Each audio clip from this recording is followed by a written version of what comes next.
This might be a tough one. What is fate? What is fate? Lenny asked me to describe, because I use the word fate a lot, and he asked me to describe what is fate to me. That's a tall task. I'm going to try to just share kind of where that comes from for me and why. I have to go to my religious roots in order to define why fate means so much to me. I was always confused in my religion because they talked about something that was called foreordination. There's parts of it that are basically like what you're going to become in this life it's already predetermined in God's eyes. Why? Because God knows everything that's going to happen before it even happens. So God is this omnipotent being that he knows what you're going to do. He knows. So then we have to ask ourselves, like, it always confused me because it's like the greatest gift of all is free agency, choice to choose, good, bad, whatever. But does God know the choices that I'm going to make? I mean, this is not for me to dispute with any of you. I'm just saying that it confused the living crap out of me. Then there's this other thing, which is called predestination. Predestination, like, I guess if you just look at the definition of before, destination, God kind of knowing what you're going to do on this earth and where you're going to end up, where you're destined to go, he knows it beforehand. And if he's this all-powerful God and omnipotent, that I guess that would be the case.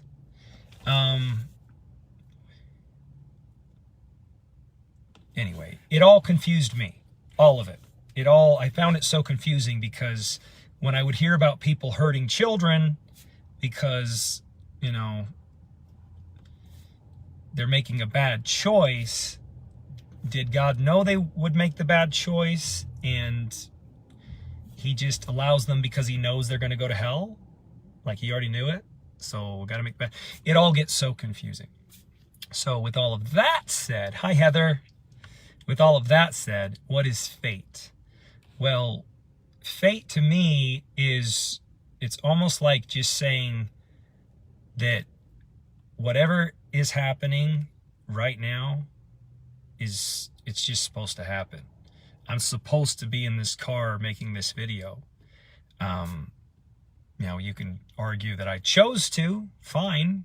But again, fate for me, it's almost the indescribable. I can't describe it. It's when something, anything that happens, you have to ask yourself, as a faith-filled person, do you say that was meant to be? Or is it only the good things that are meant to be? Was it meant to be that your daughter got pregnant at 15 and you had to, take measures to do whatever? Was that meant to be? Fate just is, right? So I think that's the reason that I like fate so much. I like to describe things as fate, things that just I can't even begin to explain. Hunches, intuition, gut feeling, operating from the heart versus the head. I always just chalk everything up to fate. And if it fails, it was fate. And if I was wrong, that was part of my fate. And I'll admit that I was wrong. I won't excuse it. I'll admit it.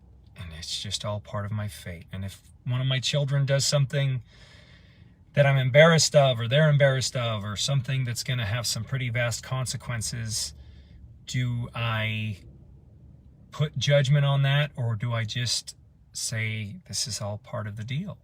So really, it's kind of a shift in perspective, and I'm still getting there with it. Like, I feel like I'm still growing with it, and that's it's not an excuse to be a horrible person. Like, I hope you guys understand that. It's not like, oh, I'm just going to go do this over there and do that. I'm going to abandon my children and I'm going to go and, spend 2 years traveling the world because that's my fate. It's what I feel to do. Or it's not like that.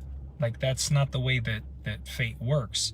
I think fate is just my fate, for instance, is I'm going to use everything I know, everything at my, discretion. I'm going to use all the resources, all the past experiences, all the people, and, anything that's at my disposal to make a great life for me and for my family, and to keep things happy, healthy, positive, and then to,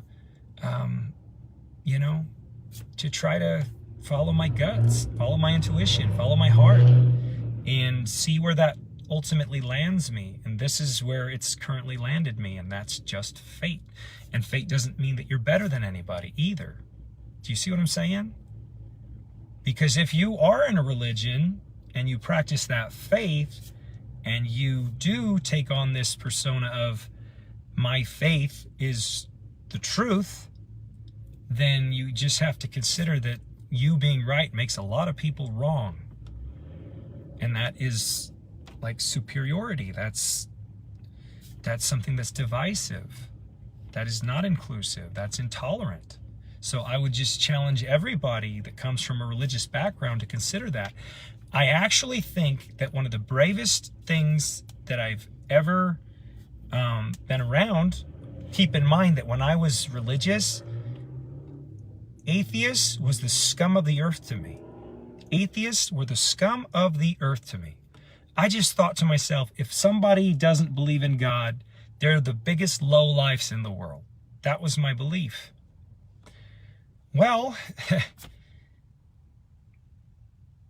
this is not me coming out as an atheist, but if you were going to say, Sean, do you believe in this God or that God or any other God?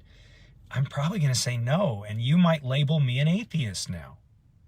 But my perspective of people who say they're atheists, I just don't like labels, so that's a hard thing, because to put labels on people. But if someone said, I don't believe in God, I got to tell you, that's an incredibly brave thing of someone to do. I got to tell you, like, looking at it from a different perspective now, I have a lot of respect for people, not because they came to that place, but because they're just taking ownership of it. They're just being genuine and authentic. And they're saying, I don't believe in that. And that is not politically correct. And that is not socially acceptable. And they're going to take a lot of heat for that. And a lot of people are going to look at them and say, that's an unethical person. I don't like their character. And I know, because I've had it happen to me. And it's just really unfortunate.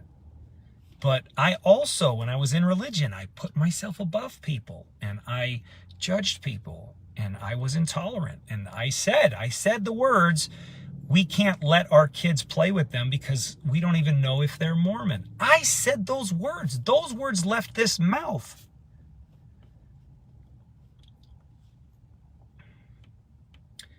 Was it my fate to be in my religion? Was that my fate? I just have to accept it as such. I have to. I have no choice. But that doesn't mean that anything was done to me or done by intent, or, it doesn't have to mean anything about that. It doesn't mean that I have to go on a post-religious crusade either. It doesn't mean anything. It's what it was. And was it my faith to leave it?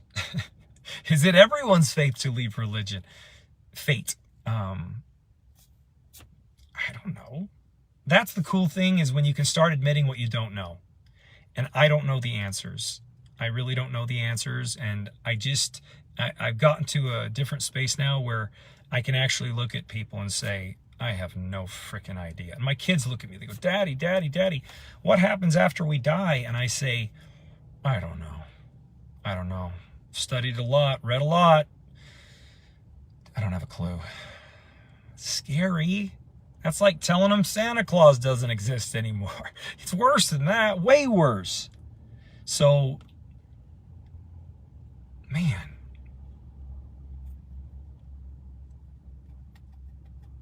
your fate is unique to you. It's just whatever you're dealing with, right? My fate is unique to me. It's whatever I'm going through, whatever I'm dealing with, whatever challenges, whatever wins, whatever experiences I'm having. And can I alter that at any point in time? Is there such a thing as predestination, foreordination?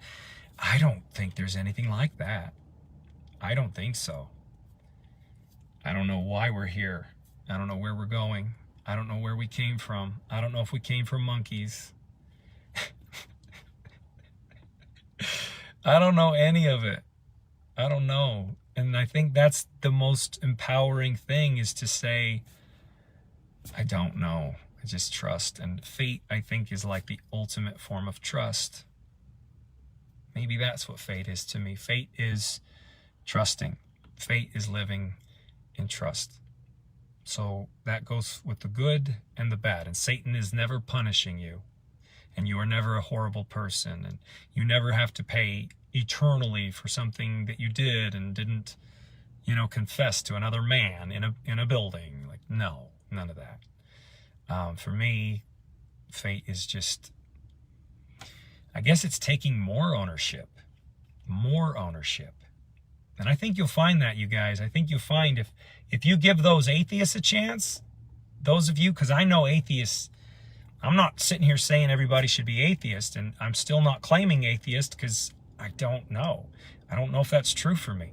But what I am saying is, people that can stand tall and say I'm an atheist, they might be pretty damn ethical. They might be more ethical than all those clean-shaven dudes that have the perfect little parted haircuts and the suits and ties and go to that building every Sunday. They may be even more ethical because they are saying something that is unbelievably unpopular and that they are going to be harshly judged for. And I know, because I've seen it and I've done it a lot. So fate is trust. Fate is just trusting. That's my thing. Fate. Trust that whatever you're doing, wherever you're at, you're supposed to be there. And wherever you're going and wherever you land, you were supposed to. And whatever bad comes and whatever, bad you encounter, doesn't mean you would ever seek it out. But all of it, I'm not going to say it's all conspiring for your good. I'm not going to say that. It just is. It's just all part of your fate. Learn from it. Grow from it. Keep expanding to the best of your ability. Or don't, if that's your fate. All good. Love you guys. Bye-bye.